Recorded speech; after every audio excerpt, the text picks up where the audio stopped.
In this video, we'll be looking at when to fill the expense voucher in our new ERP system, the Focus. So we'll fill, as the name suggests, we'll be using the expense voucher to record all expenses in our system. So mainly it is to be used for recurring expenses. The principle is कि આપણે travel હોય, અહીંયા we can see the examples: travel, conveyance, telephone, electricity, water charges, etc.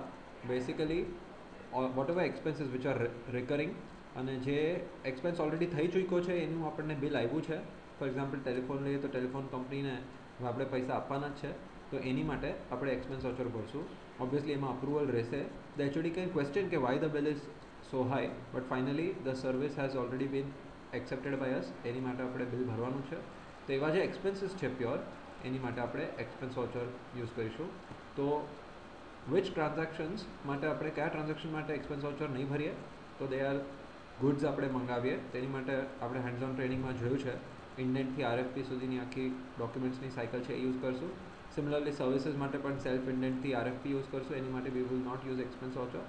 Also for salaries અને wages જે આપવાના છે એની માટે સેપરેટ ફોર્મ્સ છે. Expense voucher is not to be use for that. Let's have a look at some of the key principles regarding expense voucher.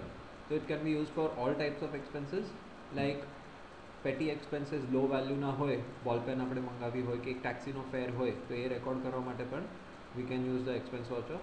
And we can also use it for summary of petty expenses. For example આખા મહિના માટે આપણે labour higher કર્યું હોય તો એક દિવસનું નાખવા કરતાં on different days of the month એનું જે ટોટલ થતું હોય એની એક આપણે એક્સપેન્સ વાઉચરમાં ભરી શકીએ છીએ એકસાથે.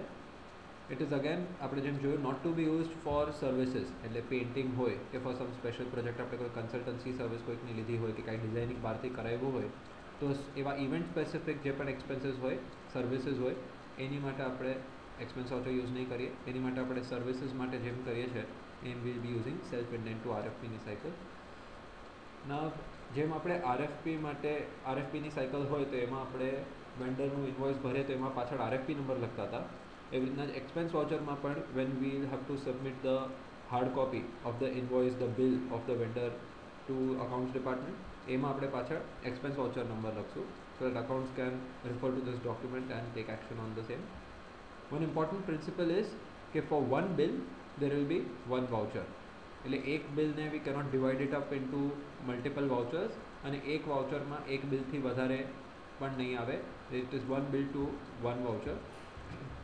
હવે multiple expenses of bill possible, એટલે એક બિલમાં આપણે મલ્ટિપલ સર્વિસીસ લીધી હોય, ફોર એક્ઝામ્પલ ન્યૂઝપેપર છે એની સાથે મેગઝીન પણ મંગાવ્યું હોય, તો એ બેયના ખર્ચા we can show in the same expense voucher if it is the same vendor. એક જ બિલ છે તો in multiple line items. We'll have a look at that in the system demo of the expense voucher.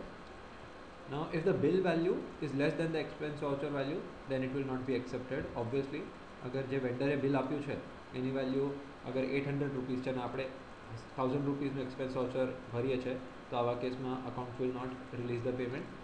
Expense voucher આરએફપીની જેમ it is an expense document. Expense voucher ભરીએ છીએ ત્યારે ખર્ચો બુક થઈ જાય છે સિસ્ટમમાં, એટલે અને એને અકાઉન્ટ એની સામે પેમેન્ટ કરીને એને સેટ ઓફ કરે છે. એટલે આપણે એક્સપેન્સ વાઉચર ભરી દીધું પછી આપણે પાછું આરએફપી રિક્વેસ્ટ ફોર પેમેન્ટ ભરવાની જરૂર નથી.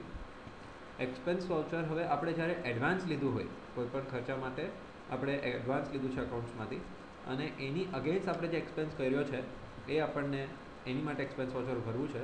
તો એક્સપેન્સ વાઉચર ભરતા વખતે ખાસ આપણે પેમેન્ટ ટર્મ્સની ફિલ્ડમાં નોટ ફોર પેમેન્ટ લખી દઈશું so that account make sure that આનું પેમેન્ટ તમે તો ઓલરેડી કરી નાખ્યું છે, they do not make a double payment of the same. So this was all about the expense voucher. હવે ખાલી એનું પ્રેક્ટિકલ ફ્લો કેવી રીતના રહેશે ઇન ધ સિસ્ટમ એ આપણે જોઈ લઈએ. Step 1 will be check if the expense is covered. કોઈપણ એક્સપેન્સ વાઉચર ભરતા પહેલાં એકચ્યુઅલી એક્સપેન્સ થઈ ગયો છે કે હજી ખાલી પ્લાન સ્ટેજ પર છે, that we need to check. If it is already been made, the expense has been made, then make an expense voucher. Third step is seek HOD approval for the same. Step 4 is save the form. And step 5 is collect the payment. એટલે રિઇમ્બર્સમેન્ટનો case હોય કે આપણે આપણા પૈસા વાપર્યા હોય કોઈ સેવાના એક્સપેન્સ માટે અને now if you want to claim a reimbursement તો આપણે પૈસા કલેક્ટ કરવાના આવશે. અધરવાઇઝ જેમ આપણે એક્સપેન્સ વાઉચરમાં મેન્શન કર્યું હશે કે ચેક અગર કુરિયર કરવાનો છે કે કેશ વેન્ડરનો કોઈ માણસ આવીને લઈ જશે, એ પ્રમાણે accounts will make the payment. So this was all we needed to understand about when to use the expense voucher. Now, how exactly is the expense voucher to be used in Enumatte? We'll be looking at the second part of this video.